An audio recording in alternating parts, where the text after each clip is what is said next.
तो दोस्तों आज हम जानेंगे WWE के उस सक्सेस के बारे में जिसकी वजह से आज WWE आप अपने घर में देख पा रहे हो, आप अपने टीवी स्क्रीन में देख पा रहे हो। उस व्यक्ति के जीवन के पीछे की कहानी, आखिर उसने कितना ज़्यादा संघर्ष किया अपने जीवन में अपने पिता के पसंदीदा खेल को आगे बढ़ाने के लिए। हम बात करें WWE के one of the backbone Vince McMahon के बारे में।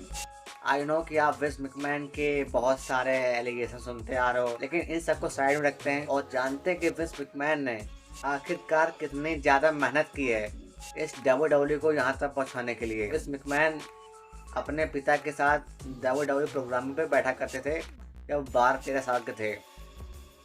तब WWE एक रेसलिंग टाइप की हुआ करती थी जैसे कि आज हुआ करती है। तो WWE उतनी ज़्यादा फेमस नहीं थी।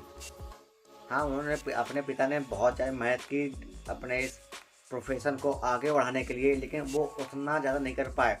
जब 1985 पे विंस मैकमैन ने कमान संभाली तो उन्होंने इस फॉर्मेट को थोड़ा बहुत चेंज कर दिया। उन्होंने इसको रेसलिंग के साथ साथ इसमें बॉक्सिंग का एलिमेंट में ऐड कर दिया और थोड़ा बहुत रेड ब्लड सेल्स यानी खून खराब हुआ दिखाना भी चालू कर दिया। एंड इसका पॉजिटिव इम्पैक्ट देखने को मिला।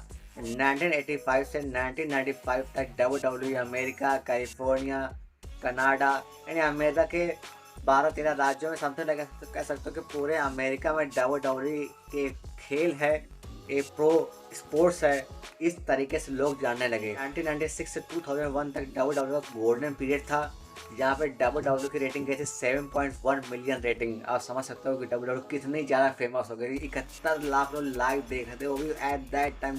अब हम बात करेंगे विंस मैकमैन द्वारा बनाए गए कुछ WWE दिग्गज रेसलर्स के बारे में।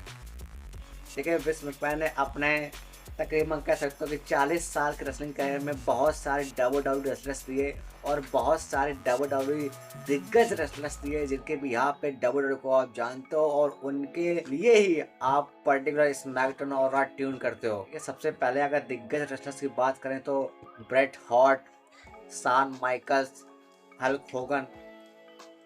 इसके बाद अगर हम अर्ली 2000 आ जाते हैं तो John Cena, Brock Lesnar, Goldberg. अगर हम 2010 और 2020 के बीच में आ जाते हैं तो Roman Reigns, Seth Rollins, dean Ambrose. Female wrestlers में आ जाते हैं तो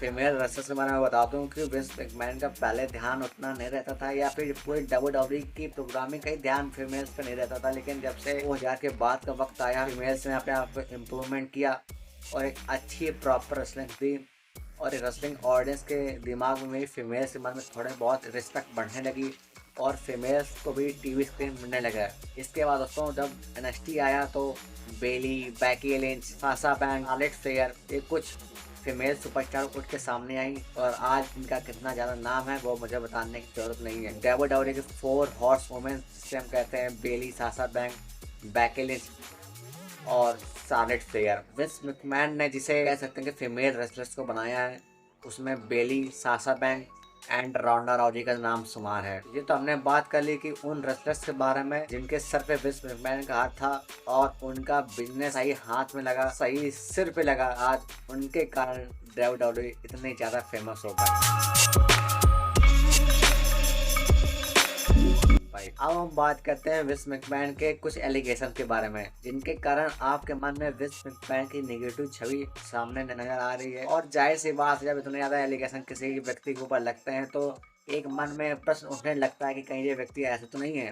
देखिए, सबसे पहले इस मैकमैन के ऊपर बहुत सारे एलिगेशन लगते आए हैं, लेकिन 2017-18 तक विंस मैकमैन की पूरी WWE में दादागिरी कट चलती थी। आपको पता ही होगा कि विंस मैकमैन के पास जब तक रिटायरमेंट नहीं हुए थे तब तक 38% शेयर थे WWE के। तो सबसे ज़्यादा शेयर्स एक पब्लिक होल्डिंग कंपनी में विंस मैकमैन के पास थे। तो बोर्ड्स ऑफ डायरेक्टर जो होते हैं वो सिर्फ पपेट होते हैं, तो ये आपको पता, हमें भी पता है। अगर आज उन्हें रिटायरमेंट लेनी पड़ी है, अभी TKO से बोर्ड्स ऑफ डायरेक्टर जो एग्जीक्यूटिव पद होता है उसको छोड़ना पड़ा। इसका मेन रीजन उनके द्वारा लगाए गए एलिगेशन नहीं है जिन्होंने भी लगाए हैं। मेन रीजन ये है कि विंस मैकमैन की बढ़ती उम्र है और लोगों के मन में ये छवि जाती है कि बताओ 80 साल का बुढ़ा सेक्सुअल एलिगेशन का शिकार हो रहा है, मतलब कितना ज़्यादा ये सेक्सुअली असाल्ट करता होगा। तो सबसे पहले एलिगेशन लगता है 2021 में WWE के फीमेल्स एम्प्लॉयज़ का। एक के बाद एक फीमेल एम्प्लॉयज कहने लगते कि नहीं विंस मैकमैन भाई ऐसे ही है। इन सब के कारण विंस मैकमैन की नेगेटिव में सामने आने लगी और उन्हें WWE के क्रिएटिव प्रोग्रामिंग से भी इस्तीफा देना पड़ा। इसके बाद 2 साल तक चलता रहा सही साथ WWE और UFC का मर्जर हुआ और एक नया नाम मिला TKO।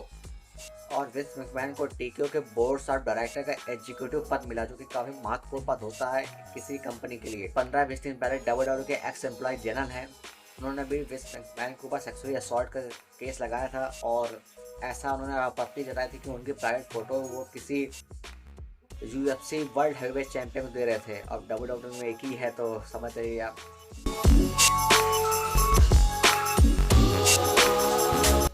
ये थे विंस मैकमैन की पूरी कहानी, कैसे उन्होंने WWE को फर्श से लेकर अर्श तक पहुंचाया, उन्होंने कौन सारे दिग्गज रेसलर्स को बनाया और उनके ऊपर कौन सारे एलिगेशन लगे।